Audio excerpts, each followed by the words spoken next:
we have one of the funniest matches because I made the same mistake as before. So watch this.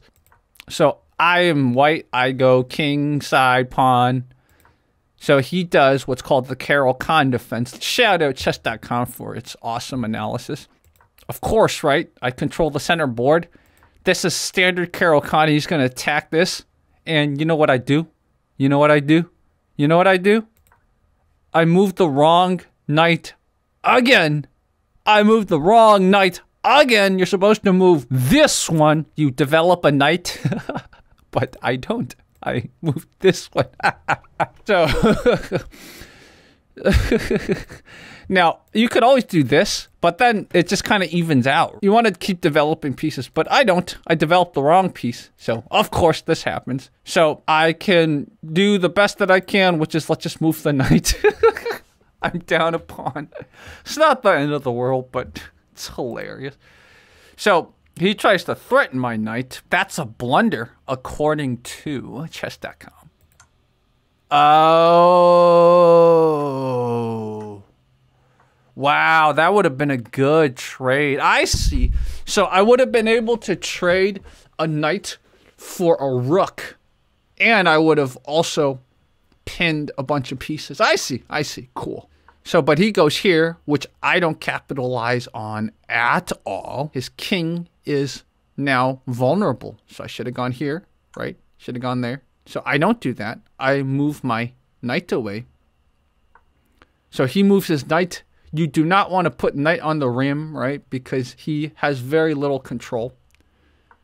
So I move my bishop. I should have taken him. I get it, because if I take him, I open up this right here. Oh, that's interesting. Good to know. Not only do I open up this, but then I also check the king, preventing him from ever castling. And also, he's doubled on pawns. Oh, that's good to know. So anyways, I don't do that. Said I moved my bishop up, right? I'm trying to develop a piece. So I overlooked an opportunity. Yeah, I get it. So now he challenges me here, doubles up his pawns for no reason. So, I could have still doubled up his pawns. I get it. I could have still doubled up his pawns, but I don't do that. I don't do that, right? So, I take, which now our queens see each other. He takes, gives me an opportunity to go and develop my knight, I think. But according to this was a bad move because he could have forked my... Oh, interesting. Huh. So, all right. Anyways, according to chess.com, that was the wrong move.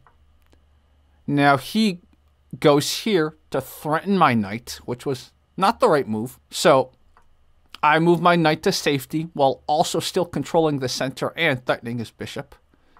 So, he moves his bishop out of the way. And now...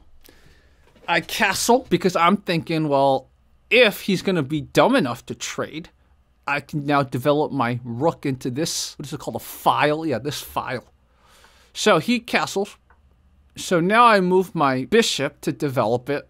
So he claims I should have just taken that knight because then it would have doubled up his pawns. So he's trying to develop his knight here because he can't really go anywhere else. He could go here, but then that would pin his queen. I put my knight up, right? I'm trying to control the center. Now, he decides to take my queen.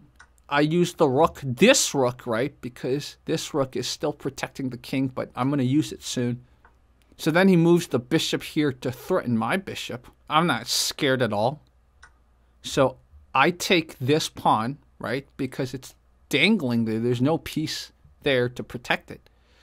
So he takes my bishop, which is fine. Now it opens up this rank too. And he would be a funny guy to kind of take me. Let's see if he does. So he doesn't. Now he's trying to fork my rooks, right? I realize, okay, well, if you're going to try to fork my rooks, it looks like I need to take them, prevent the fork. So he goes, and the knight develops a little closer to my board.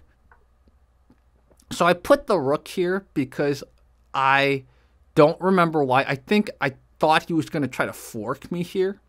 Like fork the rook, so I put the rook here. Not the best move. Missed an opportunity to kick a knight. So he said I could have just did this to kick the knight. But then what if he forks me here? Oh, I got the knight here. Oh, what was I doing? I forgot that I had the knight here. I forgot that I had the knight here. Look at that. I forgot I had the knight here protecting. Ah, what was I doing? I'm a beginner, guys. I'm a beginner. Anyway, so that is not how I played.